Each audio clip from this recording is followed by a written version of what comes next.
কবর এমন এক ঘর যেখানে নাই কোনো বাতি, নাই কোনো সাথী। আল্লাহর নবী জিজ্ঞেস করলেন, খাদিজা, আমি আমার জুব্বা মোবারক দিয়া কাফনের কাপড় বানায়া যদি তোমাকে দাফন দিয়া দিই তাহলে কি হবে? আম্মা জান খাদিজা বলে, গো আল্লাহর নবী, যদি আমি কোনো কারণে জাহান্নামী হয়ে যাই, আপনার জুব্বা মোবারক আমার শরীরে লাগার কারণে, থাকার কারণে জাহান্নামের আগুনের এত বড় সাহস নাই।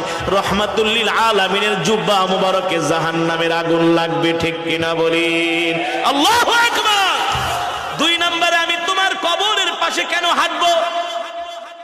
আম্মা জান ডাক দিয়া বলে, গো আল্লাহর নবী, কবরের মাটি যদি আমাকে এক পাশ থেকে আরেক পাশে চাপা দেয়, আপনার পা মোবারক যদি কবরের পাশে লাগে, মাটির পাশে লাগে, ওই মাটির এত বড় সাহস নাই আল্লাহর নবীর পা মোবারকের জায়গা ভেদ করে এক পাশের মাটি আরেক পাশে এসে খাদিজাকে চাপা দিবে, ঠিক কিনা বলেন?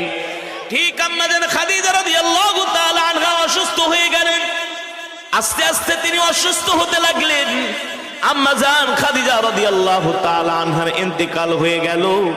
আল্লাহর নবী তার কথা অনুযায়ী নিজের জুব্বা মোবারক দিয়া কাফনের কাপড় বানায়া তার শরীরের মধ্যে পরায় দিলেন।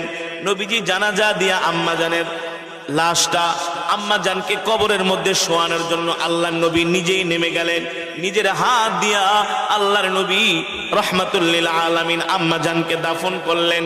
কিন্তু আম্মা জানের চেহারা মোবারকটা বারবার আল্লাহর নবী পশ্চিম দিকে, কিবলার দিকে ফিরায় দেয়, কিন্তু আম্মা জানের চেহারা মোবারকটা পশ্চিম দিকে ফিরে না, বারবার আসমানের দিকে ফিরে যায়, বারবার আসমানের দিকে ফিরে যায়।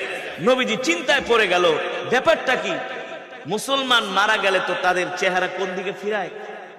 কিবলার দিকে।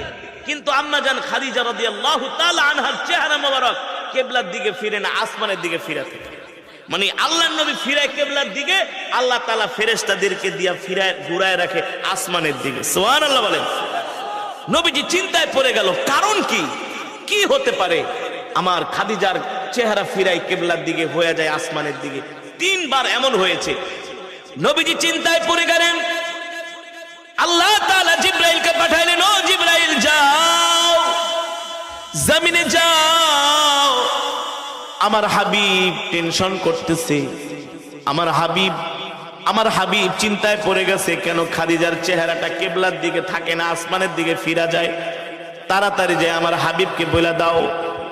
এবার জিবরাইল আয়েশা বলেন, গো আল্লাহর নবী, আপনি কান্না করেন কেন?